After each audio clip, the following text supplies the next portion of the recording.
오늘은 한국교회와 함께하는 70일 구국기도회 그 25번째 날입니다.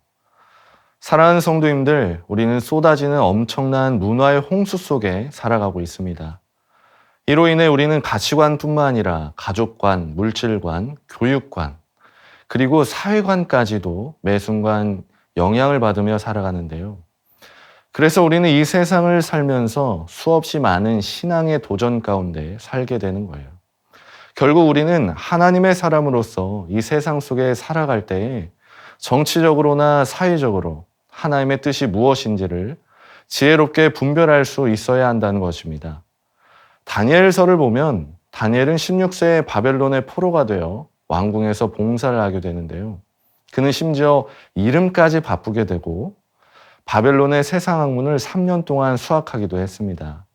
이것은 어찌 보면 유대인에서 바벨론의 사람으로 신분이 바뀌는 과정이고 더 나아가 정체성까지 바꿔야 하는 위기 속에 살고 있었다는 의미인 거예요.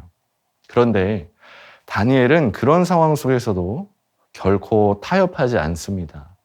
오히려 하나님께서 원하시는 때에 가장 중요한 카드로서 사용이 되는데요.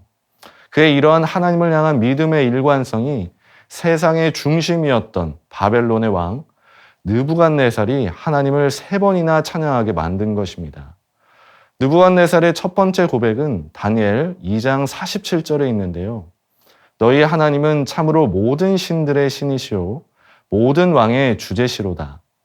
내가 능히 이 은밀한 것을 나타내었으니 내 하나님은 또 은밀한 것을 나타내시는 이시로다. 그의 두 번째 고백은 다니엘 3장 28절에 있는데요. 사드락과 메삭과 아벳느고의 하나님을 찬송할지로다. 그가 그의 천사를 보내사 자기를 의뢰하고 그들의 몸을 바쳐 왕의 명령을 거역하고 그 하나님 밖에는 다른 신을 섬기지 아니하며 그에게 절하지 아니한 종들을 구원하셨도다. 그의 세 번째 고백은 다니엘 4장 34절 하반절에 있습니다. 내가 지극히 높으신 이에게 감사하며 영생하시는 이를 찬양하고 경배하였나니 그 권세는 영원한 권세요. 그 나라는 대대에 이르리로다. 아멘. 이 모든 것은 당시 강대국이었던 황금의 나라 바벨론 왕이 했던 믿을 수 없는 고백이었습니다. 느부갓네살이 이렇게까지 하나님을 찬양하게 된 것은 다름 아닌 하나님을 사랑하는 한 예배자를 통해 이루신 것들이었어요.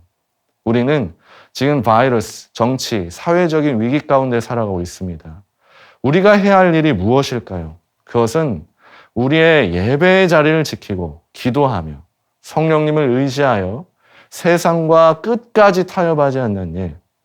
그것이 바로 세상 위정자들의 입에서 하나님을 찬양하도록 만드는 가장 빠른 길이라 믿습니다. 이 시간 오늘 말씀을 가지고 함께 기도하시도록 하겠습니다. 사랑과 은혜가 풍성하신 하나님 아버지, 세상의 수많은 가치관으로 혼탁한 이 세상 가운데서 구별된 하나님의 자녀로 살아가게 하시니 감사를 드립니다.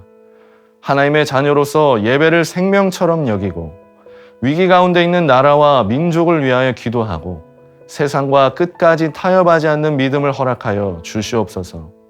우리의 믿음을 통하여 하나님을 찬양하는 수많은 위정자들이 나타나게 하여 주시옵소서.